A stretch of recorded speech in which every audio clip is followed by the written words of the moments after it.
The speakers shook with pounding music, lights darted across the dance floor, and bursts of laughter filled the crowded room.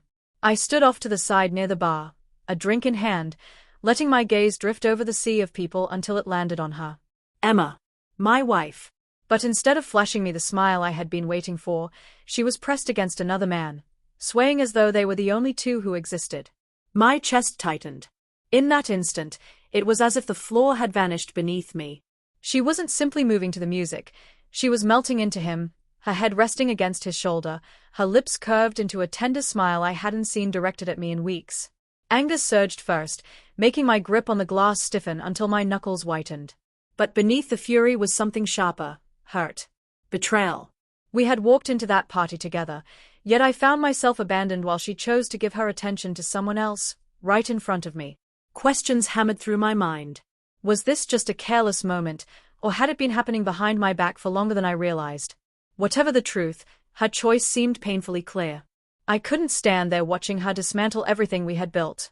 I placed the glass back on the counter and turned toward the door. Each step felt heavier than the last, but I forced myself to keep moving. Causing a scene would give her exactly what she didn't deserve, my desperation. If she wanted to embarrass me in front of our friends, I would not grant her the satisfaction of seeing me beg. My silence would be my answer. Slipping on my jacket, I pushed the door open and stepped into the cool night. Compared to the chaos inside, the street was eerily still. My breath came out in white clouds as I walked slowly, trying to process what had just shattered inside me. Memories rushed back. Our years together, whispered promises, long talks into the night, the dreams we once built side by side. How had it all unraveled so easily? Had I been blind to the warning signs? Perhaps I had convinced myself that love alone was enough. Tonight proved it wasn't. Reaching my car, I leaned against it, staring down at the pavement. My phone buzzed in my pocket, but I didn't even glance at it.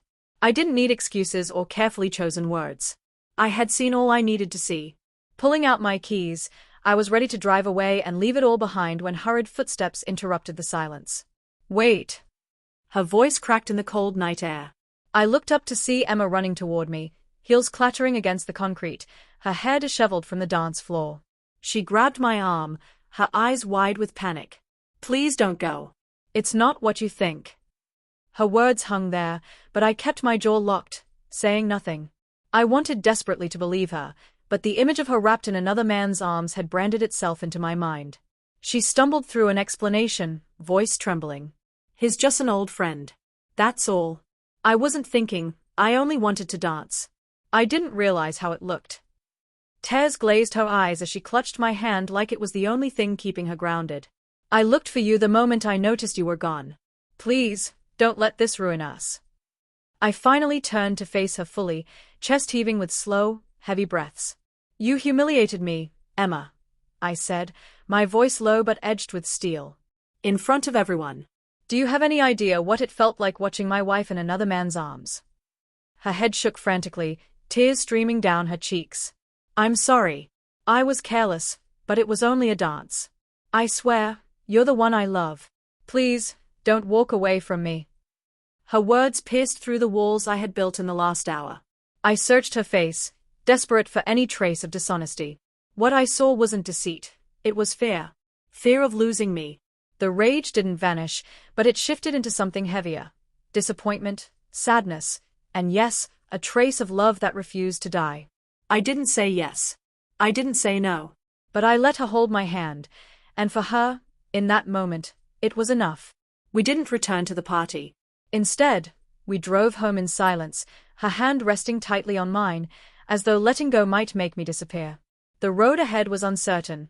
Trust would have to be rebuilt, wounds would need healing. Yet as we sat side by side, I realized something. Betrayal doesn't always end a marriage in an instant.